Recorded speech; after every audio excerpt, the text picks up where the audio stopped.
Welcome to our channel. ఈరోజు నాతో పాటు ఉన్నారు సిఈడి సెక్రటరీ త్రిపురాంబ గారు. నమస్తే త్రిపురాంబ గారు. నమస్తే అండి. అమ్మ, సిఈడి అంటే సెంట్రల్ ఎంటర్ప్రైనర్ డెవలప్మెంట్ సెక్రటరీ కదమ్మా మీరు. అసలు ప్రభుత్వాలు మహిళలకి కానీ లేకపోతే పురుషులకి కానీ ఏదైనా ఒక బిజినెస్ స్థాపించాలి అనుకునేటప్పుడు ఏ విధమైన ప్రోత్సాహకాలు అందిస్తుంది? ఎందుకంటే చాలామందికి మన కాళ్ళ మీద మనం నిలబడాలి అనగానే ఫస్ట్ గుర్తొచ్చేది ఇన్వెస్ట్మెంట్. అందరికీ ఆ స్తోమత ఉండకపోవచ్చు. తనంతట తానుగా ఇన్వెస్ట్ చేసుకొని ఒక బిజినెస్ని స్థాపించి దాంట్లో సక్సెస్ అవ్వాలనే ఎవరైనా అనుకుంటాము, కానీ ఆ ఇన్వెస్ట్మెంట్ ఉండాలి కదా.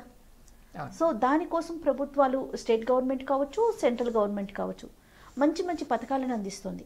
అవన్నీ కూడా మహిళలకు చేరవేయాలి అనే ఉద్దేశంతోనే ఈరోజు నేను మీతో మాట్లాడాలనుకుంటున్నాను. అసలు ప్రభుత్వం ఏ విధమైన పథకాలు ప్రవేశపెడుతుంది? అంతకన్నా ముందు మీరు ఈ సిఈడి ద్వారా అసలు ఏమేమి ప్రోగ్రామ్స్ కండక్ట్ చేస్తున్నారు? తప్పకుండా. సిఈడి అంటే సెంటర్ ఫర్ ఎంటర్‌ప్రెన్యూర్‌షిప్ డెవలప్మెంట్ అని అర్థం అండి. ప్రతి రాష్ట్రంలో ఒక సిఈడి ఉంటుంది. ఇది మా సిఈడి, ఇది వన్ వింగ్ ఆఫ్ ఎలిప్ అనమాట. It is registered under societies act. దీని భవన సముదాయం వచ్చి మనకి గాజుల రామారావు ఎస్టేట్లోనే ఉంటుంది.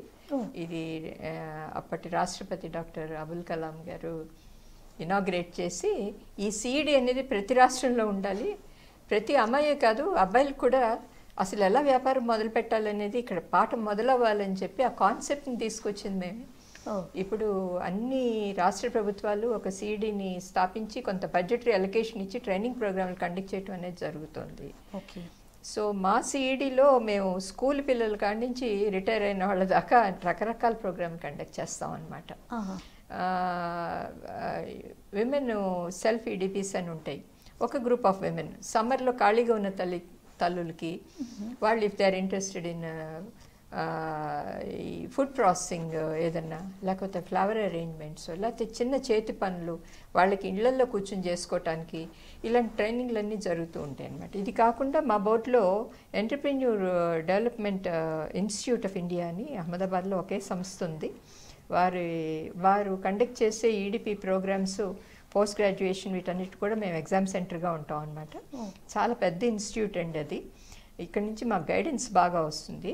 National science and technology ministry వారు ఇచ్చే ప్రోగ్రాంలు ఈ ఈడిఏ ద్వారా మేము ఒక 20 ప్రోగ్రాంలు 2 తెలుగు రాష్ట్రాల్లో కూడా మేము కండక్ట్ చేయటం 11 సంవత్సరాల నుంచి జరుగుతుంది. ఈ ప్రోగ్రాంలు ఎక్కడ చేస్తామంటే మనకి ప్రతి యూనివర్సిటీతో ఎంఓయూ ఉన్నదండి, ఒక అగ్రిమెంట్ ఉన్నది.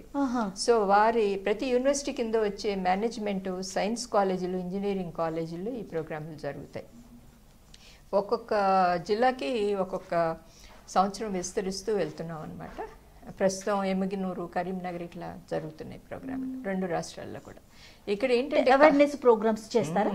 కాలేజీల్లో పిల్లలు చదువుతున్న టైంలోనే ఒక జాబ్ అనేది రాకపోతే, ప్రతి తల్లిదండ్రి ఇంత జీతాలు కట్టిన తర్వాత మా పిల్లలు ఒక సెక్యూర్డ్ జాబ్లోకి వెళ్ళాలని చూస్తారు. ఫీజులు కట్టారు, పెద్ద సంస్థలకి డబ్బులు కట్టి వాళ్ళని గ్రాడ్యుయేషన్ చేసిన తర్వాత వీళ్ళు రిస్క్ తీసుకుని బిజినెస్ పెట్టి వాళ్ళంతా మానసికంగా వాళ్ళు తట్టుకోలేని స్థితిలోకి వెళ్తారేమన్న భయంతో ఒక సెక్యూర్డ్ జాబ్, ఏదో ఒకటి రెగ్యులర్గా జీతం వచ్చే ఉద్యోగాన్నే ప్రిఫర్ చేస్తున్నారు తల్లిదండ్రులు. అవును, అందరికీ ఉద్యోగాలు వచ్చే పరిస్థితి లేదు.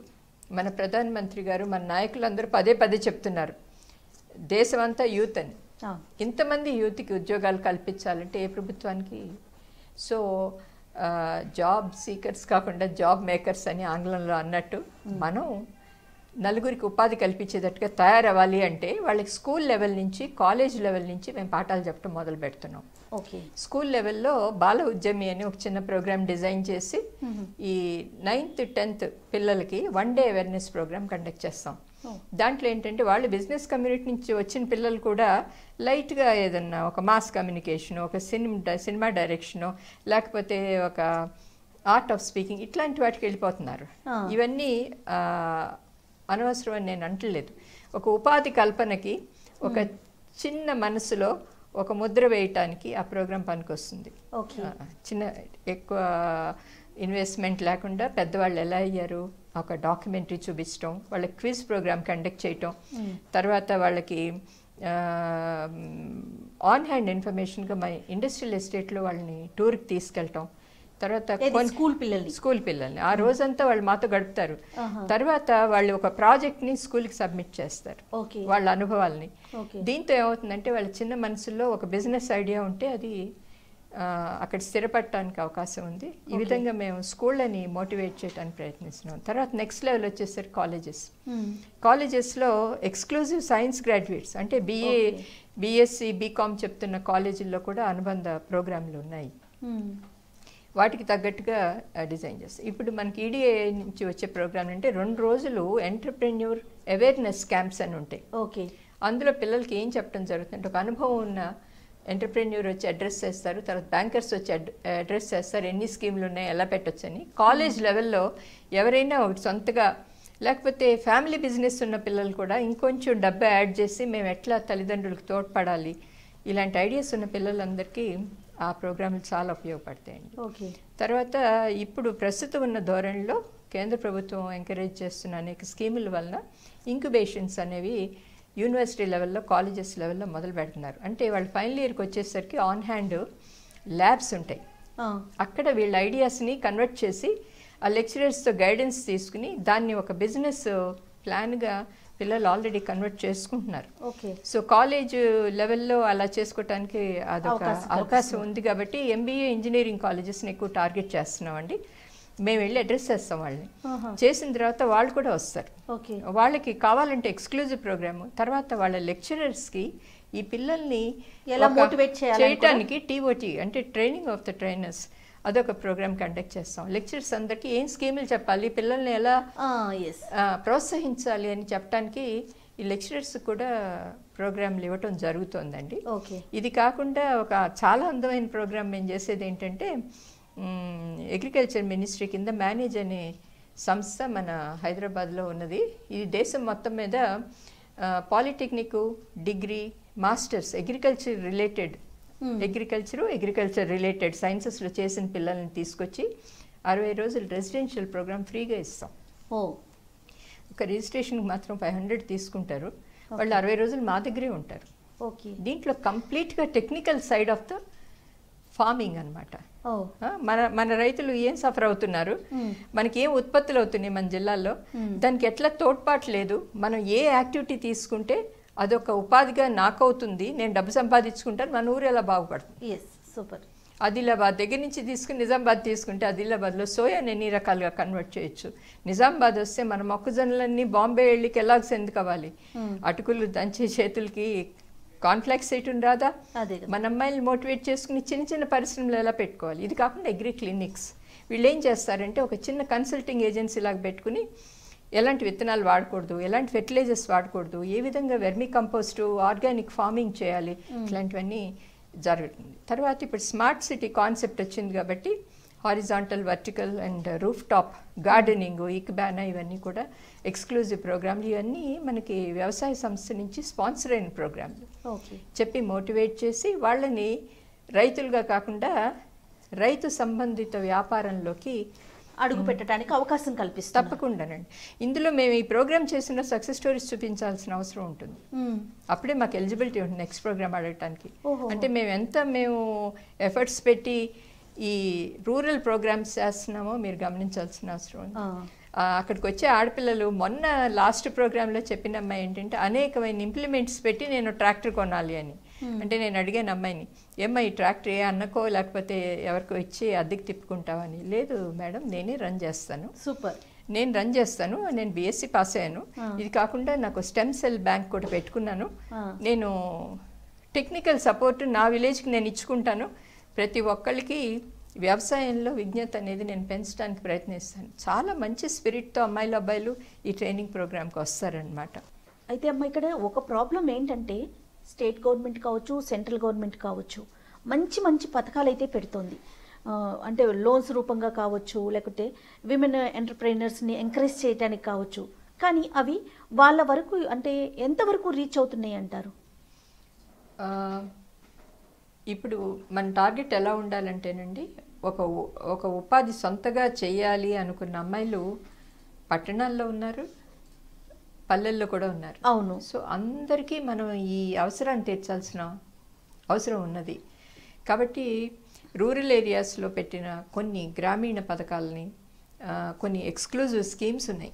కేంద్ర ప్రభుత్వం తర్వాత రాష్ట్ర ప్రభుత్వాలు కాన్సన్ట్రేట్ చేస్తున్నాయి. సెల్ఫ్ హెల్ప్ గ్రూప్స్ అని, డ్వాక్రా మహిళలని, వీళ్ళలో ఆల్రెడీ వాళ్ళేదో సేవ్ చేసుకుని కొంత బ్యాంక్ లోన్ తీసుకుని చేస్తున్న వాళ్ళు వేరు, కొత్తగా పెట్టిన పథకాల కిందకు వచ్చేవాళ్ళు వేరు. అవును. కాబట్టి నేను ఒక చిన్న ఉదాహరణ ఇస్తాను.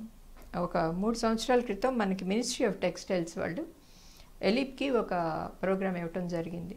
దాని పేరు వందే మాత్రం. ఆంధ్రప్రదేశ్, తెలంగాణ, కర్ణాటకలో 40,000 మంది ఆడవారిని ఇండస్ట్రియల్ గార్మెంటింగ్, మామూలుగా మెషిన్ కొట్టడం కాదు, ఒక టెక్స్టైల్ ఫ్యాక్టరీ పెడితే దాంట్లో స్పెషలైజ్ మెషిన్స్ వాళ్ళు హ్యాండిల్ చేయటం ఎలాగో, కటింగ్ ఎలా చేయాలి, ఏ మెషిన్ ఎలా చేయాలి. ఎందుకంటే స్పెషల్ మెషిన్ ఆపరేటర్స్కి మిగతా వాళ్ళకన్నా ఎక్కువ జీతాలు, మంచి స్థాయిలో వాళ్ళు, ఇప్పుడు మీరు బ్రాండిక్స్ లాంటివి తీసుకున్నారంటే వైజాగ్లో అదో సక్సెస్ స్టోరీ లాగా చూపిస్తున్నాం.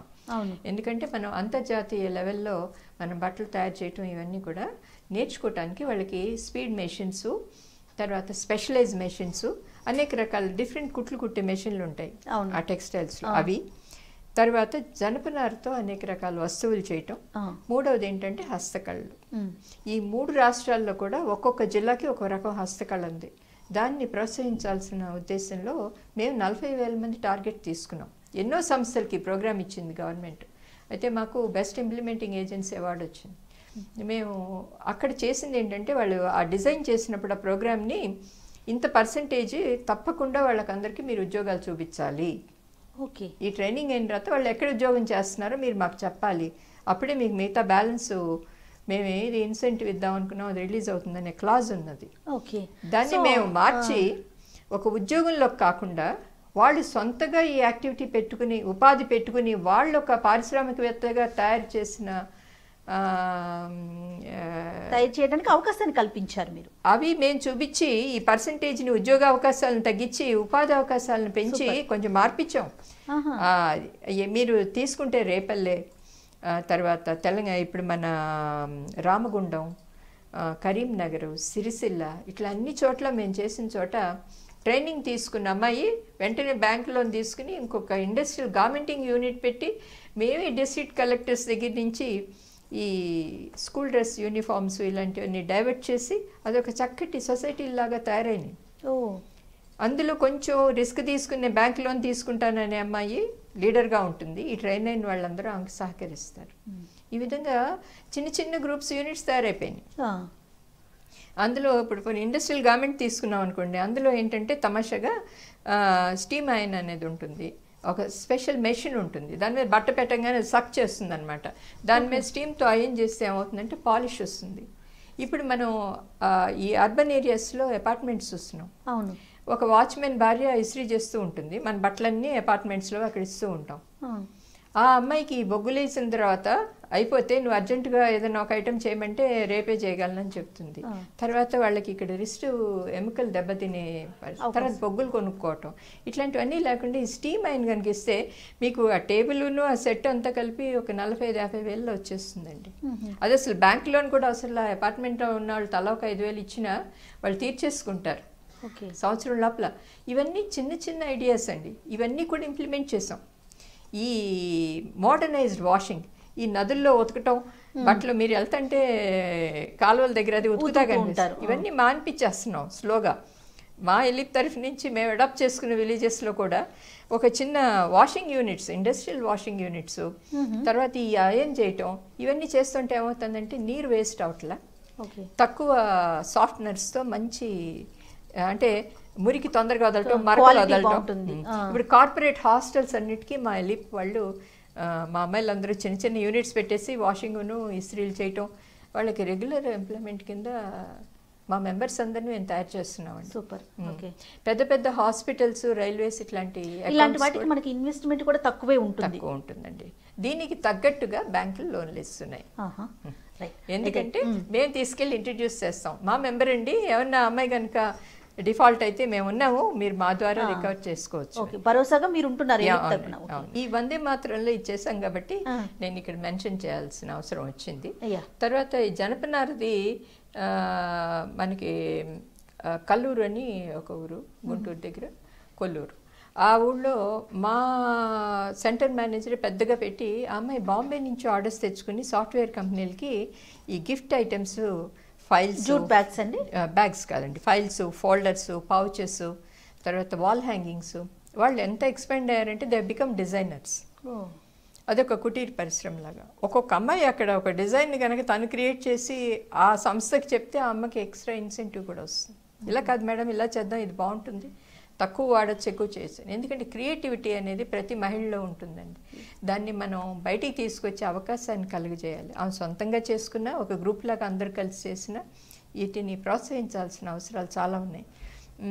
తర్వాత మేము ఇంకోటి అంటే కొన్ని అనుభవాలు ఇక్కడ చెప్తే బాగుంటుంది అనిపిస్తుంది. ట్రైనింగ్లు ఇప్పుడు ఎంఎస్ఎంఈ అనే ఒక ప్రభుత్వ మంత్రిత్వ శాఖని విడగొట్టి కేంద్ర ప్రభుత్వం స్కిల్ డెవలప్మెంట్ ఒక మంత్రిత్వ శాఖ కొన్ని ఫండ్స్ దీంట్లోంచి డైవర్ట్ చేసి దానికి ఇవ్వటం జరిగింది. స్కిల్ డెవలప్మెంట్ అంటే ఏంటి? ఒక మనిషి ఒక ఉద్యోగం చేయకుండా ఒక ఉపాధి తను చేసుకోవాలంటే ఆ పనితనం తనకి రావాలి. ఫర్ ఎగ్జాంపుల్ అమెరికా ఉన్నది, మీరు ఫ్యాక్టరీ కొన్నారనుకోండి, కొనేసినంత మాత్రాన్ని మీకు లైసెన్స్ ఇవ్వరు, మీకు అందులో ఒక సర్టిఫికెట్ ఉండాలి. ఓ సోప్స్ తయారు చేసే ఫ్యాక్టరీని మీరు కొన్నారనుకోండి, ఆ కొన్నారంటే సోప్స్ తయారు చేయడంలో మీకు ఒక సర్టిఫికెట్ ఉండాలి. అదేవిధంగా ఆ కాన్సెప్ట్ని ఇండియాలో కూడా తీసుకొస్తున్నాం. ఇప్పుడు వాళ్ళు చేసే వ్యాపకంలో వాళ్ళకి ట్రైనింగ్ అయినట్టుగా ప్రభుత్వం ప్రూఫ్ అడుగుతోంది. చిన్న చిన్న అప్లికేషన్లో కూడా ఈడిపి ఎక్కడ తీసుకున్నావు అనే కాలం ఉన్నది. ఓకే, కాబట్టి ఈ సిఈడి లాంటి సంస్థలు, నోటిఫైడ్ ఏజెన్సీస్ ఒక సర్టిఫికేట్ ఇవ్వటం అనేది చాలా అవసరం. కాబట్టి వీళ్ళందరినీ కూడా, వీళ్ళకి లోన్స్ వచ్చిన తర్వాత బ్యాంకులు, మేము ఎస్ఎల్బిసిలో 2 ప్రభుత్వాల్లో అటెండ్ అవుతామండి, నోటిఫైడ్ అసోసియేషన్ కింద. అక్కడ మేము లెటర్స్ ఇచ్చామన్నమాట. మీరు ఏ బ్యాంక్స్ అయినా సరే ఫలానా జిల్లాలో ఇన్ని లోన్స్ ఇస్తున్నారంటే చెప్పండి, వాళ్ళకి 2 రోజులు మేము ఈడిపి ప్రోగ్రామ్ కండక్ట్ చేసి ఏ విధంగా వాళ్ళు మనీ మేనేజ్మెంట్ చేసుకోవాలి, బ్యాంకులో టర్నోవర్ ఎలా చూపించాలి, వచ్చిన డబ్బంతా కట్టి తర్వాత తీసుకుని వాడటం, దీనికి ఎక్కువ చదువు అవసరంలా, వాళ్ళకున్న జ్ఞానాన్ని కొంచెం ఇంప్రూవ్ చేసి భద్రతగా వ్యాపారం ఎలా చేసుకోవాలనేది చెప్పడం చాలా అవసరం. సో దానికి సంబంధించి కూడా మీరు ట్రైనింగ్స్ ఇస్తాం. ఈడిపి ట్రైనింగ్లు ఒక రెస్పాన్సిబుల్ వ్యాపార అసోసియేషన్ లాగా మేము ప్రవర్తించి ప్రభుత్వానికిను ప్రజలకి సహకరించడానికి ప్రయత్నం చేస్తున్నాం. కాకపోతే అది ప్రజల్లోకి వెళ్ళటమే తరువాయి. ప్రజల్లోకి బాగానే వెళ్తోందండి. ఎందుకంటే రిజర్వ్ బ్యాంక్ ఆఫ్ ఇండియా కూడా ఈ మధ్య టౌన్ హాల్స్ అని ప్రతి జిల్లాలో పెడుతోంది. అది ఎవరికి తెలీదు. ఆ టౌన్ హాల్ ఏంటంటే క్రెడిట్ ఆఫీసర్స్ అందరినీ పిలుస్తారు. ప్రభుత్వం ఏదైనా ఒక కొత్త పథకం పెడితే అది ఒక ప్రభుత్వ రంగ బ్యాంకులో హెడ్ ఆఫీస్లో తెలుస్తుంది, జోనల్ ఆఫీస్లో తెలుస్తుంది. ఒక బ్రాంచ్ మేనేజర్కి అవగాహన లేక ఎందుకులే రిస్క్ తీసుకుని కొత్తది ఇవ్వటం స్కీము అని వచ్చిన వాళ్ళని దాని కింద ఆ ఫోల్డ్లోకి తీసుకురావడానికి చనువు చూపించలేకపోతున్నారు. ఎందుకంటే వాళ్ళకి కూడా వర్క్ బర్డెన్ ఎక్కువైపోతుంది. కాబట్టి ప్రభుత్వ రంగ బ్యాంకులు ఏం చేస్తున్నాయంటే లోన్లు ఇవ్వటానికి సెపరేట్గా సెల్స్ పెట్టుకుంటున్నాయి. అప్లికేషన్స్ అన్ని ఒక చోట ప్రాసెస్ చేసి పలానా బ్రాంచ్కి ఇది, పలానా బ్రాంచ్కి ఇది అని పంపటం. వీటన్నిటినీ మనం తట్టుకోవాలంటే ఒక ఏమీ తెలియని అమాయక పౌరుడిగా ఒక లోన్కి అప్లై చేయాలంటే ఎట్లా, ఎవరిని మనం సంప్రదించాలి, బ్యాంక్కి వెళ్తే మనం పలకరించట్లేదు ఎవరు, ఇలాంటి నిరుత్సాహపడకుండా అసలు ఏమేమి స్కీమ్లు ఉన్నాయి వీటి అవగాహన అనేది పేపర్ల ద్వారా కానీ లేకపోతే రిజర్వ్ బ్యాంక్ ద్వారా కానీ ప్రభుత్వం ద్వారా కానీ చేయడం చాలా అవసరం. ఖచ్చితంగా అందులో ఆ ప్రయత్నంలో భాగంగానే ఈరోజు సుమన్ టీవీ ద్వారా ఈ కార్యక్రమం చేపట్టడం జరిగిందమ్మా. ఖచ్చితంగా ఈ అవేర్నెస్ కల్పించడమే మన ఉద్దేశం. సో రాబోయే వీడియోలో మనము ఒక్కొక్క దాని గురించి, ఒక్కొక్క లోన్ గురించి అవగాహన కల్పించే ప్రయత్నం చేద్దామండి. థ్యాంక్ యూ సో మచ్ అమ్మా. నమస్తే. ఈ వీడియో కనుక మీకు నచ్చినట్లయితే లైక్ చేయండి, షేర్ చేయండి. మరిన్ని వీడియోస్ కోసం మా ఛానల్ని సబ్స్క్రైబ్ చేసుకోండి.